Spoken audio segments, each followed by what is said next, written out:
बच्चों इस क्वेश्चन में हमको इंटीग्रेशन करना है, ठीक है। तो चलिए शुरू करते हैं। सबसे पहले एक्स स्क्वायर डी एक्स का इंटीग्रेशन। तो आप जानते हैं कि पावर में 1 ऐड होता है और फिर उसी पावर से हम डिवाइड कर देते हैं। तो यहाँ पावर 2 है तो 2 में 1 ऐड करिएगा तो 3 और डिवाइडेड बाई 3 और प्लस करके सी लिखा जाता है, ठीक है। इसको करते हैं। 2 पार्टिसिपेट नहीं करेगा और यहाँ x का पावर 1 है तो 1 में 1 ऐड करोगे तो 2 आएगा और डिवाइडेड बाई 2 और प्लस करके c लिखिए। चलिए 2 से 2 कैंसिल होगा, आंसर हो जाएगा एक्स स्क्वायर प्लस सी, ठीक है। इसमें हम बारी बारी से सबको इंटीग्रेट करेंगे। तो सबसे पहले पावर में 1 ऐड करिए तो एक्स क्यूब, फिर उसी पावर से डिवाइड करिए। माइनस है तो माइनस दीजिए, 2 पार्टिसिपेट नहीं करेगा, x का पावर 1 है तो ये एक्स स्क्वायर हो जाएगा, मतलब पावर में 1 ऐड होगा तो 1 में 1 ऐड करोगे तो 2 आएगा, फिर उसी पावर से डिवाइड करो। प्लस बच्चों यहाँ 1 तो खैर पार्टिसिपेट नहीं करेगा, लिख देते हैं इसको, लेकिन इसके बगल में x का पावर 0 छुपा हुआ है और x टू दी पावर 0 का जब हम इंटीग्रेशन करेंगे तो पावर में 1 ऐड होता है। तो अगर आप 0 में 1 ऐड करिएगा तो ये 1 आ जाएगा ना, 0 में 1 ऐड करेगा और फिर उसी पावर से डिवाइड करते हैं हम लोग। तो मिला जुला के बच्चों इतना तामझाम करना नहीं होता है, आप ये जानते हैं। आप ये जानते हैं कि यहाँ जो कुछ भी लिखा होता है ना, यहाँ जो कुछ भी लिखा होता है, अगर सिर्फ आपको एक कांस्टेंट मिल जाए तो जो कुछ भी लिखा होगा उसके बगल में ये वाली चीज़ मल्टीप्लाई हो जाती है। तो ये हो जाएगा 1 इंटू एक्स। जैसे 4 होता तो 4 इंटू एक्स, 5 होता 5 इंटू एक्स, ठीक है बच्चों। तो 1 इंटू एक्स तो एक्स ही होगा ना, ठीक है, वेरी गुड। और हम लास्ट में लिख देंगे सी। 2 से 2 कैंसिल हो जाएगा तो x cube by 3 minus x square plus x plus c हो जाएगा। इसको देखते हैं। इसमें एक्स स्क्वायर को ऊपर लेके जाइए तो एक्स टू दी पावर -2, ठीक है। पावर में 1 ऐड करिए तो आप अगर -2 में 1 ऐड करेंगे, चलिए हम ऐसे लिख लेते हैं, और फिर इसी पावर से हमको डिवाइड भी करना होता है और प्लस सी लिखना होता है। तो ये हो जाएगा x to the power -1 divided by -1 plus c. अब ये माइनस साइन ऊपर लेके चले जाइए, ठीक है, और एक्स टू दी पावर -1 को नीचे लेके आ जाइए तो ऊपर में तो 1 बचेगा। अगर ये चीज़ नीचे गया तो ऊपर में 1 बचेगा और ये चीज़ नीचे आके एक्स टू दी पावर 1 बनेगा। तो एक्स टू दी पावर 1 को हम सिर्फ एक्स रहने देते हैं plus c, -1 by x plus c हो जाएगा। इसमें देखते हैं। इसमें बच्चों सबसे पहले तो ये -3 जो है उसको आप बाहर निकाल लीजिए, एक्स टू दी पावर 4 को ऊपर लेके जाइए तो एक्स टू दी पावर -4 बन जाएगा। -3 तो खैर ऐसे ही रहेगा। यहाँ हम पावर में 1 ऐड करेंगे तो -4 में 1 ऐड करिएगा तो -3 होगा और फिर इसी पावर से डिवाइड करेंगे और प्लस सी, इससे ये कैंसिल हो जाएगा। तो बच्चों एक्स टू दी पावर -3 को अगर तुम नीचे लेके आओगे तो एक्स टू दी पावर 3 होगा ना, तो ये आंसर हो जाएगा। इसमें कांस्टेंट है तो बच्चों हम जानते हैं कि कांस्टेंट का जब इंटीग्रेशन किया जाता है तो उस कांस्टेंट को तो खैर छापा ही जाता है, बगल में ये वाला वेरिएबल लिख दिया जाता है तो ये 2x हो जाएगा। मान लीजिए कि अगर यहाँ t होता तो ये 2t हो जाता है, माइनस है तो माइनस दीजिए, ठीक है। उसके बाद ये जो, अच्छा काम करते हैं ना बच्चों, पहले इसको थोड़ा ऊपर लेके जाते हैं। अभी आप इसको इंटीग्रेट मत करिए, रुकिए, अभी इसको इसी फॉर्म में रहने दीजिए। अभी आप इसको इंटीग्रेशन के फॉर्म में ही रहने दीजिए। 2 माइनस 5 और एक्स स्क्वायर को ऊपर ले जाके लिख दीजिए एक्स टू दी पावर -2। हाँ, अब हम इसको इंटीग्रेट करेंगे। तो चलिए 2 का इंटीग्रेशन हो जाएगा 2x, है ना बच्चों। इसके बगल में ये वाला वेरिएबल मल्टीप्लाई हो जाता है, माइनस है तो माइनस दीजिए, 5 है तो 5 छाप दीजिए, वो पार्टिसिपेट नहीं करेगा। पावर में 1 ऐड करिए तो एक्स टू दी पावर -2 में 1 ऐड करिएगा तो -1 होगा ना, और उसी पावर से डिवाइड करिए और प्लस करके सी लिखिए, ठीक है। अब ये माइनस माइनस को कैंसिल करके उसको प्लस बना देगा तो मिला जुला के ये हो जाएगा 2x प्लस 5 और x टू दी पावर -1 को अगर नीचे लेके जाओगे तो नॉर्मल x बनेगा प्लस c, ये हो जाएगा, ठीक।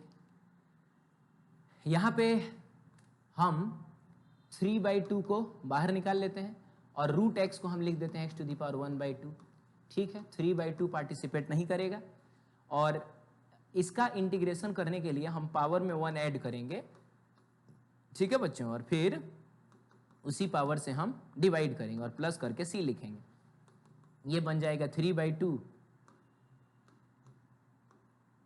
ये बन जाएगा 3/2 और यहाँ है x to the power 3/2 divided by 3/2। तो बच्चों ये 3/2 ये 3/2 कैंसिल हो गया है ना, तो सिर्फ आपको मिलेगा x⁴ 3/2 प्लस सी।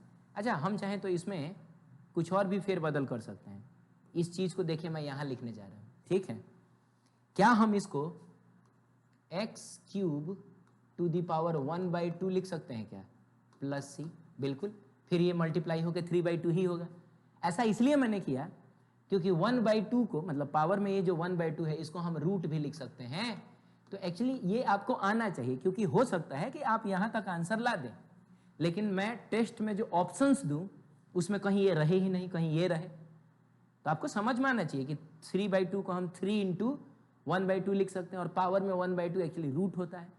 तो यहाँ तक भी आपका सही है, यहाँ तक भी अगर आप ला देते हैं तो ये भी सही है।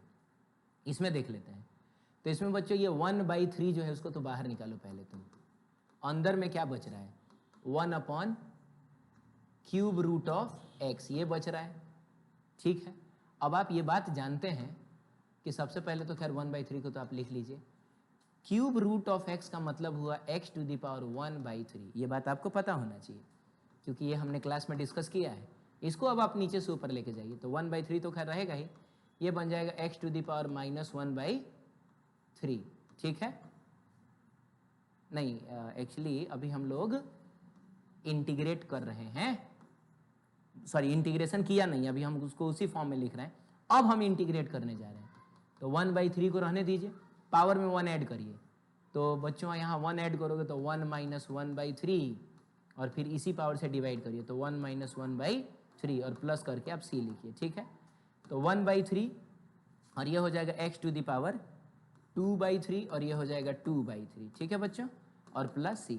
तो ये 2/3 का 3 जो है ऊपर जाएगा ना, या इस 3 से आप 3 को काट दीजिए, 2 यहाँ आ जाएगा, तो ये बन जाएगा 1/2, ठीक है, बढ़िया है। 1/2, 2 यहाँ रहेगा और x⁴ 2/3 ऐसा और प्लस c, ठीक है। रहने दीजिए, इतना भी आप रहने दे सकते हैं, या फिर मन करे तो हम इसको ऐसे लिख सकते हैं, x⁴ ऐसे कर लीजिए, x⁴ 2 और यहाँ इसको 1/3 बना लीजिए ना बच्चों, और नीचे में 2 और प्लस c लिख दीजिए। अब इस पावर 1/3 को हम चाहें तो क्यूब रूट लिख सकते हैं, तो this will become √(x² by 2 plus c। तो ठीक है, अगर आपका यहाँ तक भी आया है तो सॉरी यहाँ तक भी आया है तो ठीक है, सही है बिल्कुल। लेकिन उसके बाद भी अगर हम चाहें तो ये सारे स्टेप्स उठा सकते हैं, ठीक है बच्चों। तो ये आंसर आ गया। आप आगे बढ़ते हैं। ये कह रहा है कि 3 sin x dx को आपको इंटीग्रेट करना है। तो बच्चों 3 तो पार्टिसिपेट नहीं करेगा, और sin x dx का इंटीग्रेशन होता है -cos x और लास्ट में हमको लिखना होता है प्लस c। तो this will become -3 cos x plus c। चलिए यहाँ पर 1/2 को तो आप बाहर निकाल लीजिए, अंदर में खाली sec² x dx बचेगा। और बच्चों sec² x किसका डिफरेंशिएशन होता है, tan x का। इसका मतलब sec² x का इंटीग्रेशन हो जाएगा tan x। तो ये हो जाएगा 1/2 × tan x और प्लस करके c लिख दीजिए। चलिए इस पर आते हैं। 4 पार्टिसिपेट नहीं करेगा, अंदर में खाली sec x × tan x और फिर यहाँ पर dx है। 4 पार्टिसिपेट नहीं कर रहा है, और sec x tan x किसका डिफरेंशिएशन होता है, तो sec x का डिफरेंशिएशन होता है। sec x का डिफरेंशिएशन होता है sec x × tan x। तो sec x × tan x का इंटीग्रेशन हो जाएगा sec x और आप प्लस करके c लिख दीजिए, ठीक है। ये देखिए 1/3 पार्टिसिपेट नहीं करेगा, 1/x × dx। आप जानते हैं बच्चों इसका इंटीग्रेशन वो पावर रूल से हम नहीं करेंगे, इसको हम ऊपर ले जाके x⁴ -1 नहीं लिखेंगे। अब देखिएगा इसे ये अनडिफाइंड हो जाता है। इसका इंटीग्रेशन करने के लिए हम ये सोचेंगे कि किसका डिफरेंशिएशन 1/x होता है।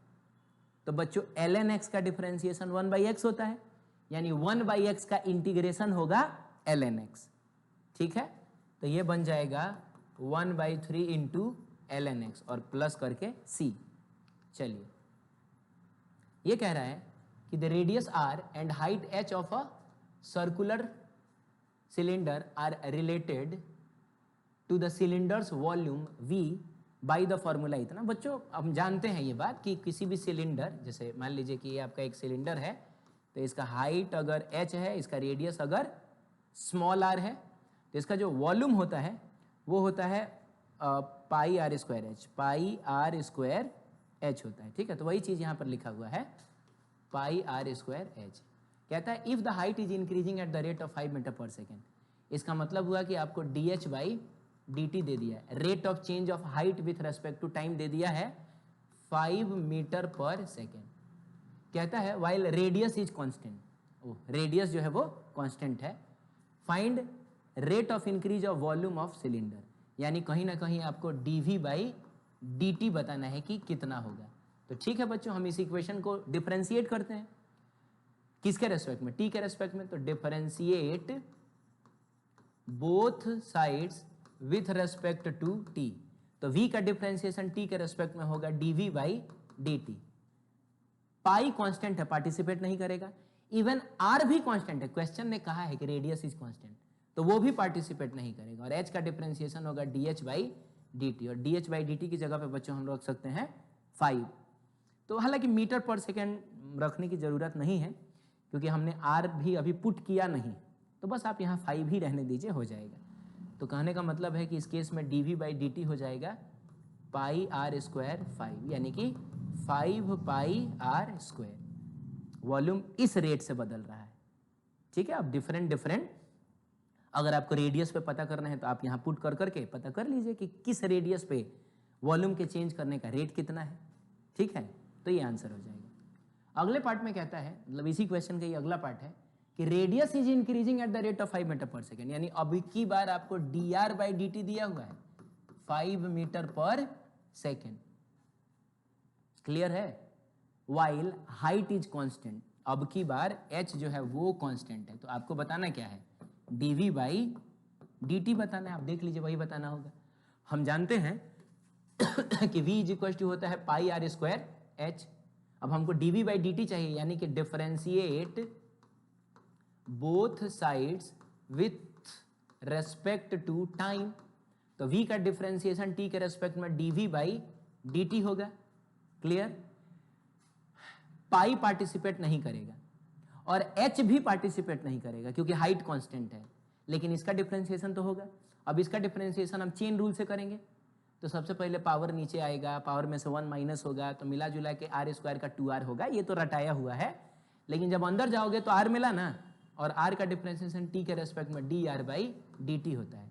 तो इस केस में जो आपका dv बाई डी टी होगा बच्चों, वो हो जाएगा 2 पाई आर एच, और D r by d T की जगह पे आप 5 रख दीजिए, तो ये हो जाएगा आपका 10 pi r h, d v by d t 10 pi r h. ठीक, अब कह रहा है कि height is increasing at the rate of 5 metre per second and radius is decreasing at the rate of 5 metre per second. ठीक है, find the rate of increase of volume of cylinder. तो मिला जुला के देखा जाए बच्चों, तो हमको d h by d t दिया हुआ है 5 मीटर पर सेकेंड, और D r by d t दिया हुआ है -5 मीटर पर सेकेंड। माइनस क्यों बच्चों, क्योंकि हाइट इंक्रीज कर रहा है इसीलिए उसका रेट पॉजिटिव होगा, लेकिन रेडियस डिक्रीज कर रहा है इसीलिए उसका रेट नेगेटिव होगा। अब हमको बताना है कि dv बाई dt कितना होगा। ठीक है, तो चलिए हम जानते हैं कि v इज इक्वल टू होता है पाई आर स्क्वायर एच। अब की बार r भी वेरिएबल h भी वेरिएबल, तो जब आप dv बाई dt करिएगा तो सिर्फ पाई पार्टिसिपेट नहीं करेगा, बाकी इन दोनों का डिफरेंशिएशन आपको मल्टीप्लिकेशन रूल से करना होगा। तो पहले आर स्क्वायर का डिफरेंशिएशन करिए, 2r D r by d T. कैसे, तो पावर नीचे आया, पावर में से 1 माइनस हुआ तो 2r मिला, लेकिन जब आप अंदर जाएंगे तो r मिला, और r का डिफरेंशिएशन t के रेस्पेक्ट में D r by d T होता है। अब दूसरे वाले को छोड़ दीजिए, देखिए पहले वाले को डिफरेंशिएट किया आपने, दूसरे वाले को छोड़ दीजिए, प्लस अब पहले वाले को छोड़ दीजिए और दूसरे वाले को डिफरेंशिएट करिए, तो h का डिफरेंशिएशन t के रेस्पेक्ट में dh बाई dt हो जाएगा। अब चलिए हम वैल्यूज पुट करते हैं। dv बाई dt के लिए सबसे पहले पाई तो आपका रहेगा ही, 2 आपका रहेगा, ये r और h को एक साथ रख लीजिए, D r by d T की जगह पे आप रख दीजिए -5। क्लियर, प्लस आर स्क्वायर रहने दीजिए और D h by d T की जगह पर रख दीजिए 5। चलिए हम इसको कैलकुलेट करते हैं। इसमें से सबसे पहले बच्चों एक काम करो ना, इसमें से जो कॉमन हो रहा है उसको निकाल लो। तो 5 दोनों में है, कॉमन हो जाएगा। आर भी दोनों में है, कॉमन हो जाएगा। तो 5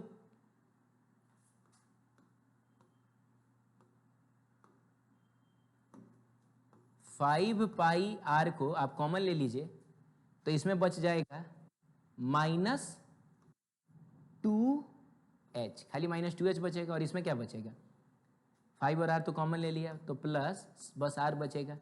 तो मिला जुला के देखा जाए तो 5 पाई आर -2h ऐसा करके हो जाएगा। ठीक है, तो ये रहा आपका dv बाई dt। ठीक है, ये क्वेश्चन कहता है कि right the equation of the line given in the graph. आपको इसका इक्वेशन लिखना है। तो बच्चों आप जानते हैं कि स्ट्रेट लाइन का इक्वेशन आता है y = mx + c के फॉर्म में, जिसमें m जो होता है वो आपका स्लोप होता है।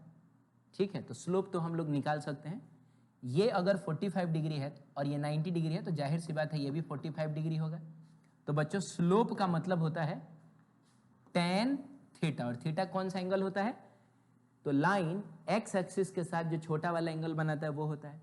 तो tan 45 डिग्री कर लीजिए, ये आ जाएगा आपका 1।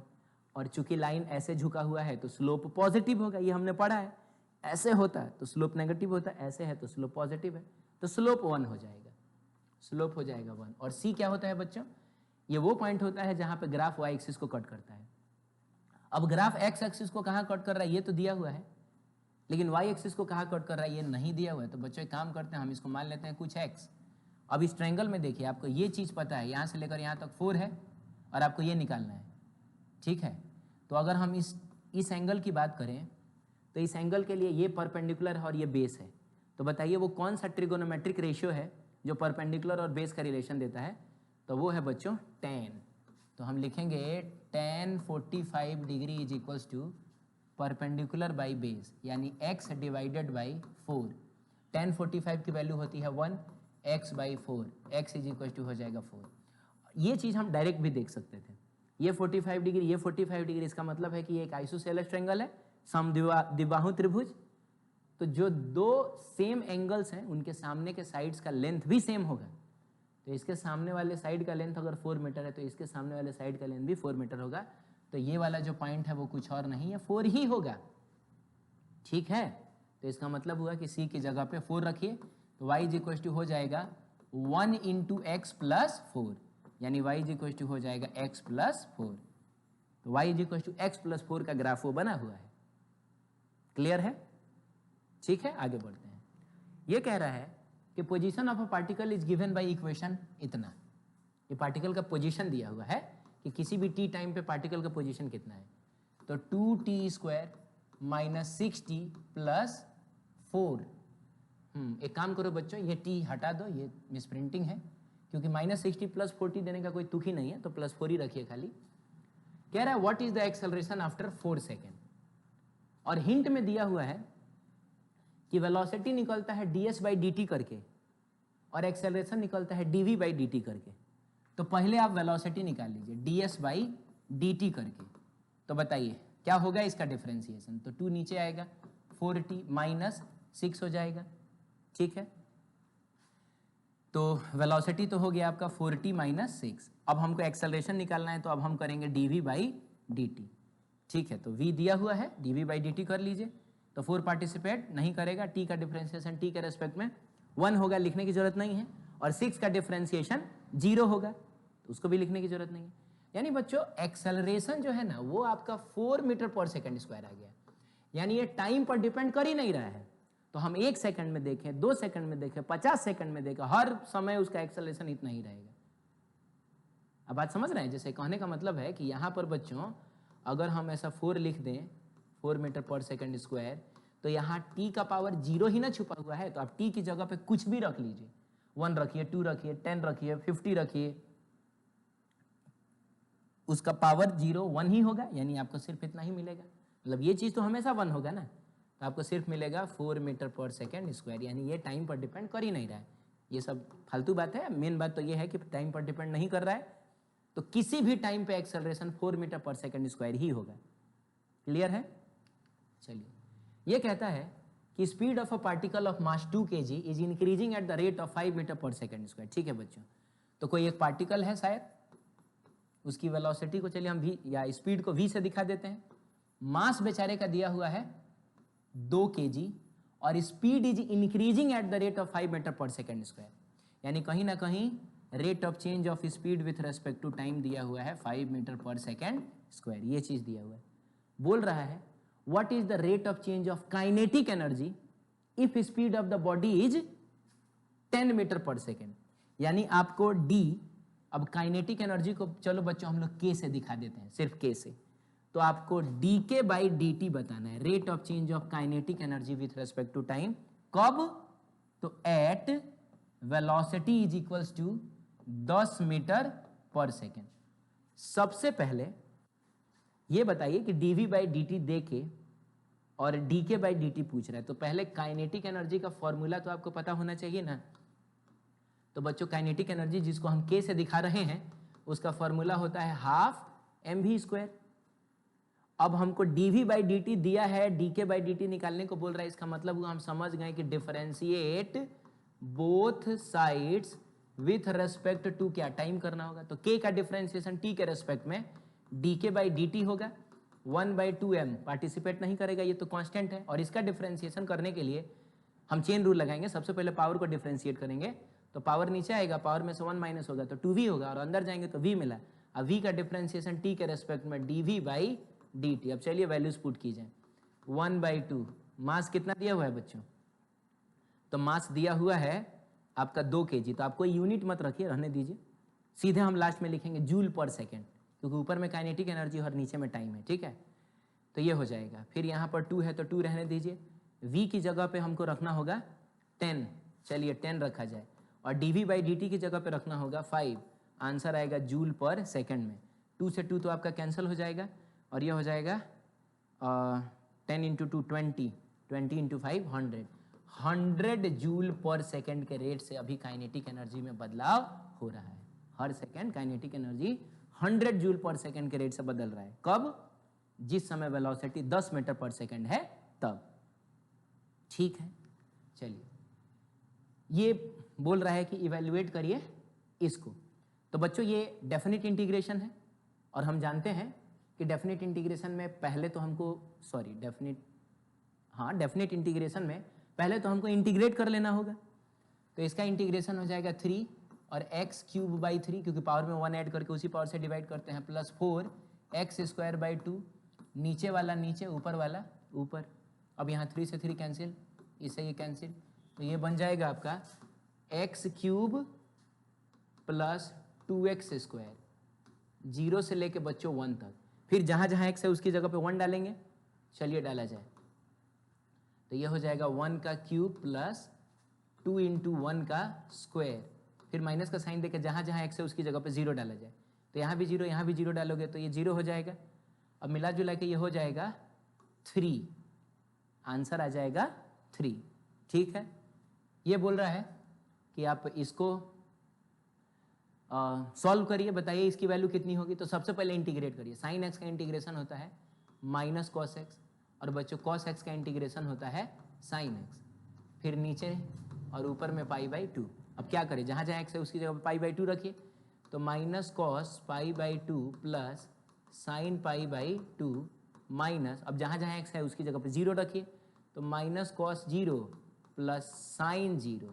अब बच्चों ठीक है, साइन 0 क्या है कि minus cos pi by 2, pi by 2 का मतलब आपको पता है 90 डिग्री होता है, पाई बाई 2 का मतलब 90 डिग्री, तो अब माइनस कॉस 90 डिग्री की वैल्यू तो 0 हो जाएगी ना, लेकिन बच्चों साइन 90 डिग्री की वैल्यू होती है 1, माइनस का साइन दीजिए, माइनस कॉस 0 होता है 1, अब प्लस साइन 0 होता है 0। ठीक है, तो यहाँ से हमको मिला 1, माइनस माइनस मिलकर प्लस हो जाएगा, और फिर यहाँ से भी मिला 1, और आंसर आ जाएगा आपका 2।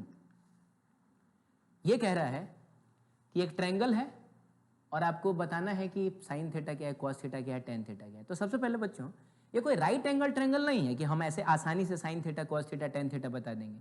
परपेंडिकुलर बाई बेस है ना, perpendicular by hypotenuse, base by hypotenuse, ये नॉर्मल एक ट्रायंगल है, तो कैसे sine theta cos theta tan theta निकालें? तो आपको एक कोसाइन रूल याद होगा, जिसमें हम लोग ऐसा पढ़ते थे कि अगर मान लीजिए कि ये थीटा है, ये ए है और ये बी है और ये सी है, तो थीटा के सामने वाला जो साइड है उसका जो स्क्वायर होता है, यानी कि बच्चों सी स्क्वायर, चलिए कहीं यहाँ लिखता हूँ, मैं यहाँ लिखता हूँ, c square is equal to होता है a square plus b square, a square plus b square minus 2ab और कॉस थीटा, ये होता है, ये हम लोगों ने पढ़ा है, ठीक है। तो अगर उससे हम इस चीज़ को मैच करें तो c की जगह पे कितना है, 3 है, तो हम लिखेंगे 3 का स्क्वायर बराबर 4 स्क्वायर प्लस 3 स्क्वायर, तो 4 square plus 3 square minus 2, 4 into 3, वही फॉर्मूला हम यूज कर रहे हैं, तो 4 इंटू 3 और उसके बाद कॉस थीटा हो जाएगा। अब बच्चों ये आपको 9 मिला, ये आपको 16 प्लस 9 25 मिला, माइनस 8 24 मिला, और ये आपको मिला कॉस थीटा। आप इसको इधर लेके जाइए, इसको इधर लेके आइए, तो 24 cos theta is equal to हो जाएगा 25 माइनस 9 तो 16 ना होगा, तो यहाँ से आपको कॉस थीटा मिलेगा 16 डिवाइडेड बाई 24, और इसको काट कूट के देखा जाए तो ये आ जाएगा 2/3, तो cos theta is equal to 2/3। लेकिन साइन थीटा टेन थीटा भी आपसे पूछ रहा है, तो बच्चों ये निकालना आसान है आपके लिए, क्योंकि कहीं ना कहीं ये जो कॉस थीटा आया है 2/3, तो ये जो 2 है वो आपका बेस होगा और ये 3 जो है वो आपका हाइपोटेनस होगा। तो थोड़ा हम लोग परपेंडिकुलर निकाल लें। तो बच्चों हम जानते हैं कि अगर बेस और हाइपोटेनस और परपेंडिकुलर रहे तो पाइथागोरस थ्योरम कहता है कि h square is equal to b square plus p square. अब हमको p ना निकालना है, तो इस बी स्क्वायर को उधर लेके जाएंगे, तो p square is equal to हो जाएगा h square minus b square, h square minus b square. तो एक काम करिए, p square is equal to हम लिखेंगे h स्क्वायर यानी 3 का स्क्वायर तो 9 हो जाएगा, माइनस बी स्क्वायर यानी 2 का स्क्वायर 4 हो जाएगा। ठीक है बच्चों, तो यहाँ से परपेंडिकुलर का स्क्वायर आपको मिलेगा 5, और परपेंडिकुलर मिल जाएगा आपका, स्क्वायर को इधर ले जाकर रूट बनाइए, तो प्लस माइनस, क्योंकि स्क्वायर जब भी इधर आकर रूट बनता है ना, सामने में प्लस माइनस आता है। अब चूंकि परपेंडिकुलर नेगेटिव नहीं हो सकता है, इसका मतलब हुआ कि परपेंडिकुलर इज इक्वल टू हो जाएगा √5। अब हम बाकी कॉस साइन थीटा और टेन थीटा भी निकाल सकते हैं। तो बच्चों साइन थीटा होता है परपेंडिकुलर बाई हाइपोटेनस, का मतलब हुआ √5 डिवाइडेड बाई हाइपोटेनस तो 3 है ना, तो साइन थीटा √5/3 कहाँ दिया हुआ है, तो √5/3, यानी ये ऑप्शन भी सही है, ये तो सही था ही, ये भी सही है। अब लगे हाँ तो हम लोग टेन थीटा भी निकाल लेते हैं। तो चलिए यहाँ जगह है, इधर हम लोग टेन थीटा निकालते हैं। तो बच्चों टेन थीटा होता है परपेंडिकुलर बाई बेस p/b। तो परपेंडिकुलर कितना है बच्चों, √5 है, और बेस कितना था, तो बेस तो 2 था ना, तो √5/2 कहाँ है, तो ये वाला है, यानी कि इसका सही ऑप्शन रहेगा A, B और C। ठीक है बच्चों, तो आशा करता हूँ कि समझ में आया होगा, नहीं समझ में आया होगा तो क्लास में डिस्कस कर लेंगे हम लोग, ठीक है। फिर हम लोग मिलते हैं नेक्स्ट DPP के सोल्यूशन में।